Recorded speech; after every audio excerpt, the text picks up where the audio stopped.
Sometimes I think about how did anything get to this point? Like, tomorrow I'm gonna wake up, go through the same monotonous cycle that I go through every day, and I'm gonna come back to more like this and think, how did it get to this point? And no, I'm not talking about, oh, I used to love life and all shit, but no, I'm talking about like how did anything get to this point? How did I get to this point where I'm just, you could say suffering, but it doesn't really fucking matter. It's just how did it get to anything? You disassociate things so far back that I only want to go back to the point where before I even existed. And every day, I can't do anything anymore without something just metaphorically raping me.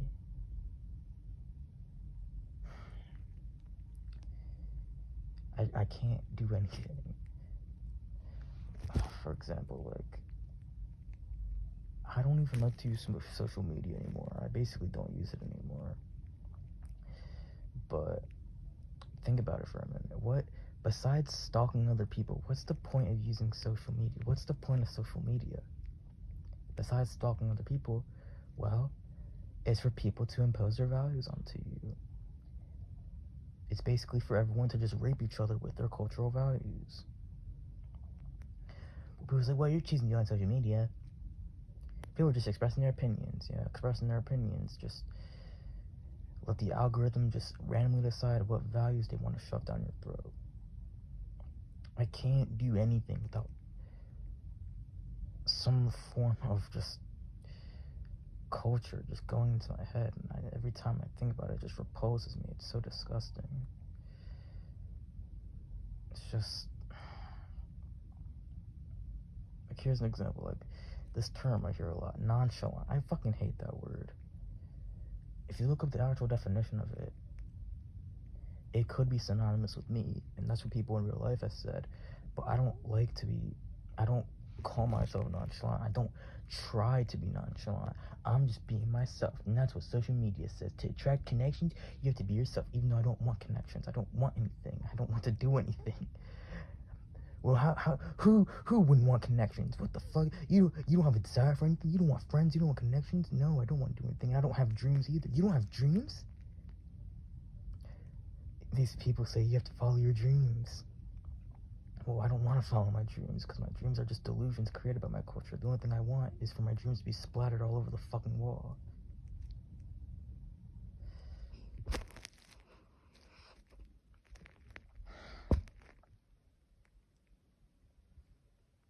You should get some treatment, because clearly you lack desire to do anything, because you're sick and you're depressed and you want to commit suicide, because it's all disease.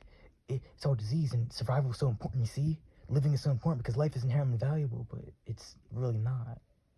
These people have truly deluded themselves to think that life is inherently valuable, or that anything is valuable for that point. And you're calling suicide a disease, like life isn't the disease.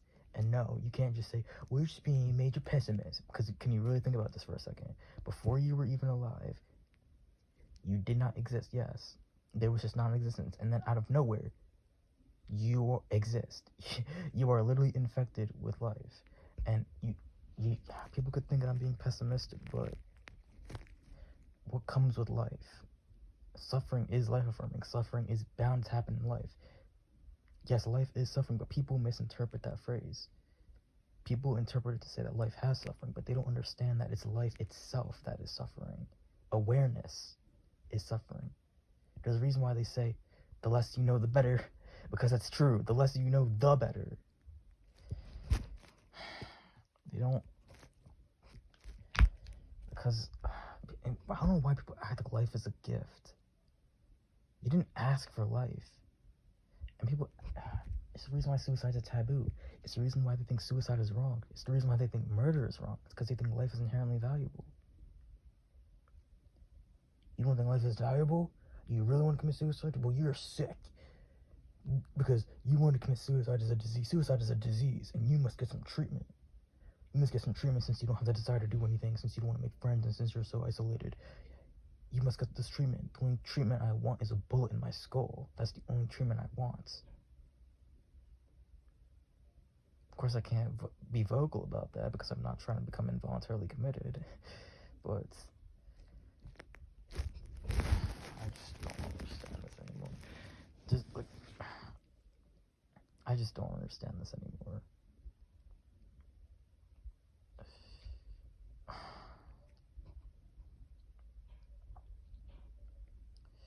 It's just really weird to me. But why don't I want human connections?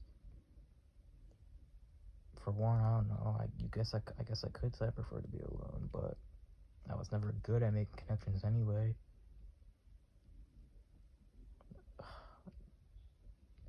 I used to want to, or for some reason I would try to, and every time I did try, it would always just bite me back. It would always prove to me why I shouldn't have tried. Every time. Platonic, romantic, it doesn't even matter. It doesn't matter.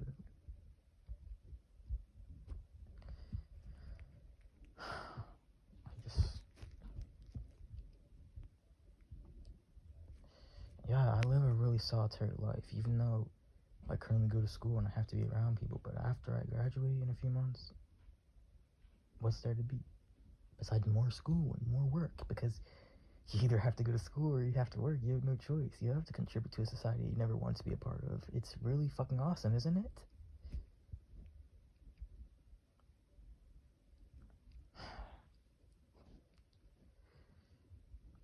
But no, why would I want friendships? Why would I want relationships anyway? As if I could ever trust a human anyway. Because how are you supposed to trust a human? I mean, I can't control a human. What the fuck? You can never know someone's true intentions because you don't have control over their mind. How am I supposed to trust How am I supposed to trust a person? How am I supposed to empathize with a person that is not me? How am I supposed to empathize with anybody? I don't understand how I would. We are not the same. Like, I can't empathize with someone that's not me. It doesn't make sense of how I could. And I know I said in the earlier video that most of us are really just the same. We're all just extremely conditioned and cultured and heavily damaged humans, people, whatever label you want to call us. But still, I am unable to truly empathize with anyone else because I don't understand. It's not possible for me to. I don't even know why, because you're not me.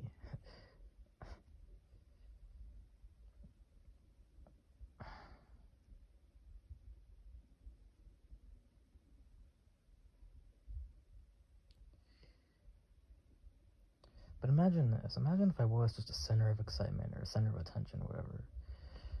Just imagine. Speaking of those types of people, I can't stand extroverts. I can't stand loud people. Noise really has triggered me for the most part. I don't like noise. I don't like loud people or extroverts. I just don't. They always seem so detestable to me. Always wanting attention, always just needing some constant stimulation. They're the most deprived. They clearly are the most deprived. We're all deprived by being alive. That's guaranteed with life. Life is deprivation. We're all deprived, but extroverts, geez, they seem to be the most deprived because they love to talk the most. They seem to want to satisfy their deprivation the most. That's why they need social connections. That's why they need relationships. Well, humans are social animals. Everyone needs to have friendships. Everyone needs some form of relationships. Everybody does. We're social animals. Yes, that's true. Biologically, we are just social animals, but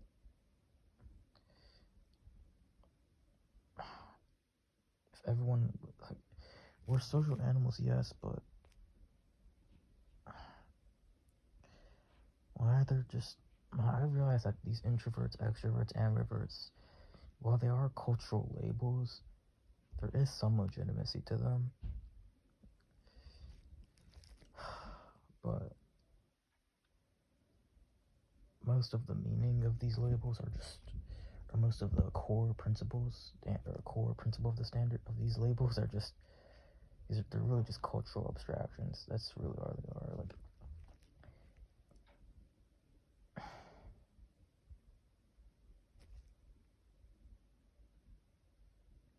to just describe someone that is not good with people, or is just more introspective, or is more sullen, or kept to themselves. Someone that maybe doesn't like to be around people. But hey, I guess I'm socially awkward. I've been called that a lot, and I honestly don't even care anymore. I really don't care anymore, because like, I've realized that a lot of these people are essentially just sentient robots. I mean, I've known this for some time, but it really does, it really does, like, captivate me. It kind of interests me, because these people claim to have, like, some people say, well, I'm my own self and my own personality, and I'm unique, and I'm myself, I'm my own personality, but you really aren't, though. You're really not different at all, and you really aren't. Like, you really think that? You've been conditioned to be a certain way. How do I know this? Because, well, you're civilized. You're not feral. You clearly, you're not different. You're not. Personality. Wow, there's billions of other people with basically your same personality. And, I mean, it's really weird because, like, 95% of the world is in a cultured condition because we're civilized. Most people are moralizers. They judge based on moral standards. I'm not a moralizer, but I don't think that I'm unique because I technically am conditioned. I am encultured. How do I know? It's because I am civilized.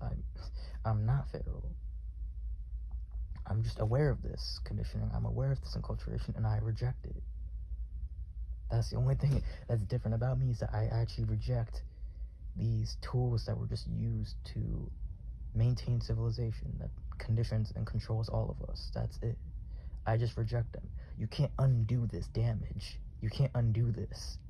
And I'm aware of this. You can't undo this. I'm not saying I'm even different. I'm just aware of this, and I reject it. And it seems like most people are just blind to this and are completely unaware of this.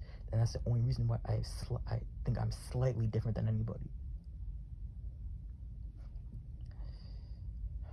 I'm also just not a moralizer, which most people are. Like 95% of the population is a moralizer, whether they admit it or not. It's really weird because for most of the time, I really think that there's really never going to be someone that's probably like exactly like me. But then again, I start thinking it won't matter when I'm dead, because when you're dead, there is no self. Of course, you don't exist after your death. That's the beauty of death. People don't understand the bliss of suicide or the bliss of oblivion. In fact, people treat oblivion or non-existence as if it's a bad thing or a curse, or it's terrible, because people expect that as long as you're alive, you can possibly achieve some metaphysical plane of happiness. But what is happiness? Is happiness a real thing? Is happiness really chemical and biological? Or is happiness or is happiness just even a delusion of itself? What is happiness? The satisfaction of deprivation? Is that what happiness is? Because if so, then I guess happiness isn't what happiness has been taught to be. Happiness is just a chemical reaction between our brains that happens when some form of X receptor, dopamine receptor, I don't know, I'm not a fucking neurologist, but basically in neurochemical forms when a deprivation is satisfied. We do this all the time. Whether you notice it or not, nearly every action we take is to satisfy deprivation. I'm just gonna keep repeating myself because this is just, because I despise people for so many reasons, but I think one of the biggest reasons why I just truly despise other people is because they can't seem to see what I see, and it doesn't really take that much thinking to see what I see. This is really not like complex thinking to get to this point where I'm at. It's really simplistic and really simple to see what life and culture really is. It's not that hard. But yeah, I guess I'm done for now.